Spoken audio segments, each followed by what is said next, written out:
Sobat Donghua, pasti pada nungguin kan kelanjutan BTTH Kaisar Api yang sebelumnya Mimin kasih judul BTTH Dunia Seribu Besar. Tanpa berlama-lama lagi, yuk langsung masuk ke alur ceritanya. Di episode sebelumnya, Xiaoyan berhasil memecahkan rahasia ribuan tahun aula manusia dengan menguasai teknik penggaris pengguncang langit, menegaskan dirinya sebagai pewaris sah teknik suci tersebut. Kemunculannya mengguncang seluruh pavilion Fengxiang, mematahkan keraguan para murid dan membungkam ejekan dengan kekuatan nyata. Dengan satu serangan, dia menaklukkan ratusan penantang dan membangun wibawa mutlak sebagai pusat perhatian generasi muda. Kejayaan aula manusia pun resmi bangkit kembali setelah lama terpuruk. Puncaknya, Su Yuan dari aula bumi maju menantang, menandai duel tingkat puncak yang akan menentukan supremasi dua aula utama pavilion Doji. Karena kalian berdua sudah memutuskan, maka kami tidak akan berkata apa-apa lagi. Namun ingat, jika pertarungan mencapai batas tertentu dan kekuatan serangan kalian terlalu besar, kami berdua akan segera turun tangan. Musisi tentu saja memahami apa yang dipikirkan Xiaoyan saat ini, sehingga dia langsung memberikan peringatan itu. Meski demikian, di dalam hati Musisi masih terselip rasa khawatir. Bagaimanapun juga, dua orang di hadapannya baik dari segi kekuatan maupun bakat, keduanya adalah jenius pavilion Fengxiang. Akan merugikan semua pihak jika salah satu dari mereka sampai terluka. Su Yuan, jangan bertindak gegabah. Kalau tidak, ketika mendengar peringatan dari Musisi, Xiong Yuan segera menggunakan kekuatan jiwanya untuk mengirim transmisi suara kepada Su Yuan. Xiaoyan baru saja berhasil menguasai teknik berharga aula manusia.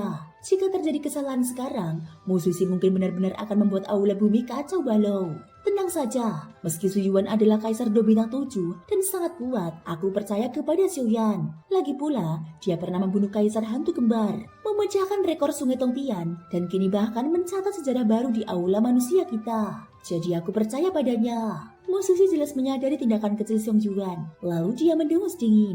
Nada suaranya dipenuhi ekspektasi terhadap Xiaoyan. Xiong Yuan terbatuk canggung mendengar itu, namun di dalam hatinya dia cukup tersentuh oleh perkataan Musisi.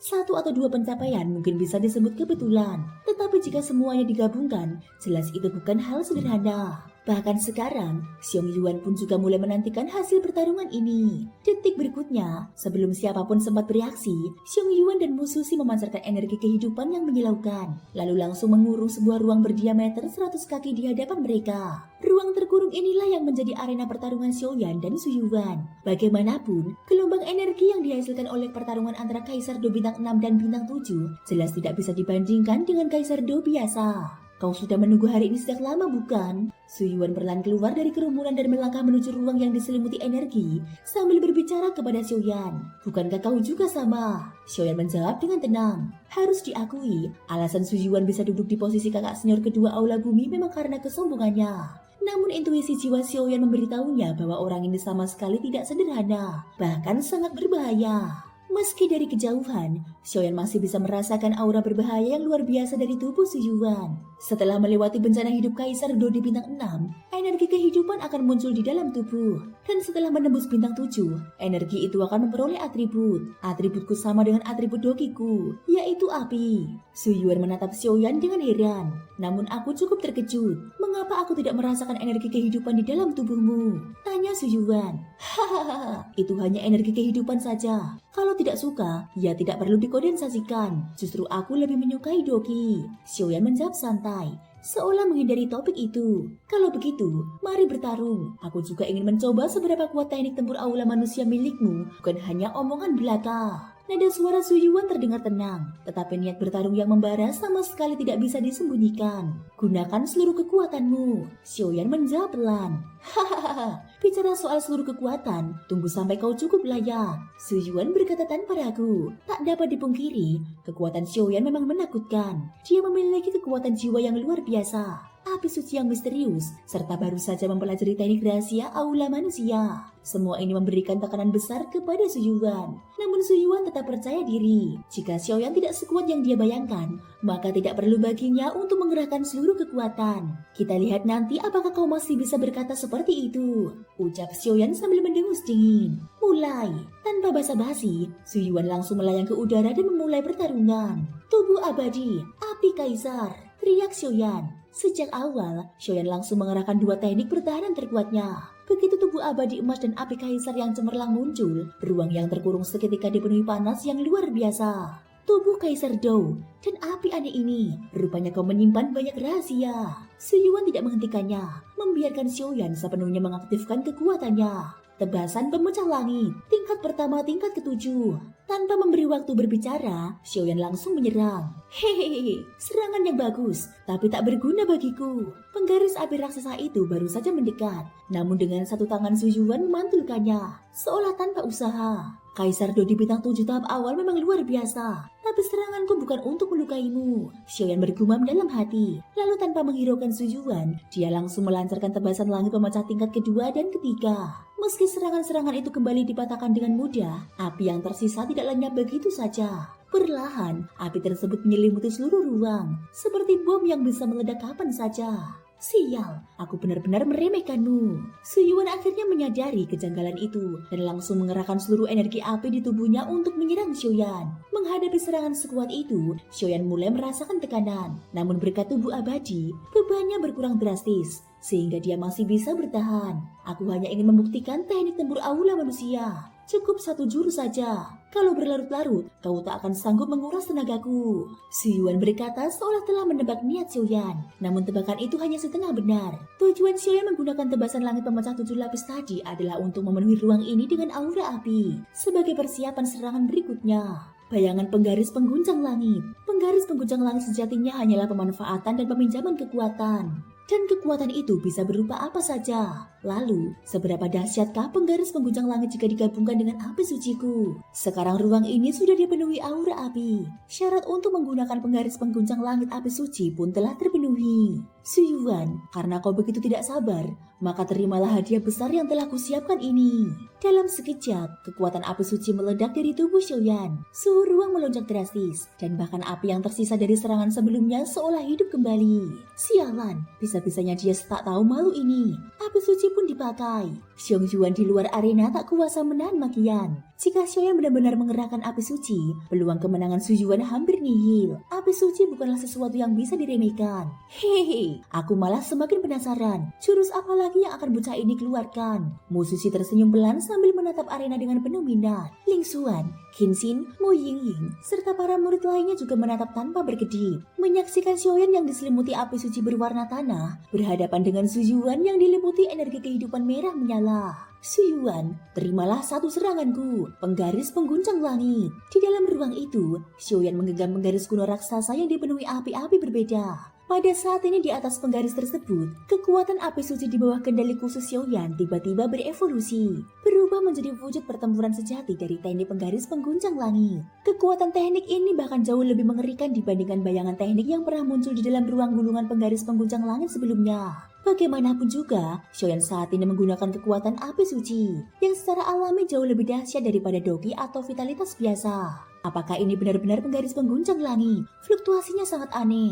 Hanya dari gelombang energinya saja, teknik ini sudah layak disebut tingkat suci. Kakak senior Su Yuan, bagaimana caramu menahannya sekarang? Penggaris pengguncang langit ini sangat terkenal. Beberapa murid langsung terengah ketika melihat serangan mengerikan Xiaoyan. Nada suara mereka dipenuhi kekhawatiran terhadap Su Yuan. Pertarungan di ruang kecil ini tanpa diragukan lagi dapat disebut sebagai duel puncak generasi muda antara aula manusia dan aula bumi. Karena itu banyak murid berharap aula masing-masing dapat meraih kemenangan. Apakah kakak senior Su Yuan benar-benar bisa menahan serangan sekuat itu? Ucap Ling Xuan dengan ragu. Sebagai putri penguasa aula bumi, dia tentu sangat memahami betapa dahsyatnya penggaris pengguncang langit. Hehehe, jangan meremehkan kakak senior keduamu, kata Zhang Wumeng sambil tersenyum. Dia mampu melangkah ke tingkat Dou di bintang 7 berkat keteguhan yang sulit kamu bayangkan. Meski aku tidak ingin Xiaoyan kalah, aku tetap berharap kakak senior Su Yuan menang, ujar Ling Xuan sambil menggigit bibirnya. Lihat saja, pertunjukan baru saja dimulai. Serangan yang sangat mengerikan. Memang pantas menjadi harta aula manusia. Tapi, jangan meremehkan harta dan teknik aula bumi kami. Tangan kehancuran. Suara Su Yuan awalnya terdengar tenang, namun di akhir kalimatnya berubah menjadi teriakan keras. Seiring teriakannya, kekuatan kehancuran purba perlahan muncul di ruang kecil itu. Aura kehancuran tersebut menyerang langsung ke dalam hati, membawa rasa kesunyian dan keputusasaan yang ekstrim. Seakan sedikit saja tersentuh, segalanya akan langsung berubah menjadi kehampaan. Sesaat kemudian, telapak tangan Su Yuan tiba-tiba memancarkan warna perunggu yang aneh. Kekuatan di telapak itu tampak cukup untuk menghancurkan apapun.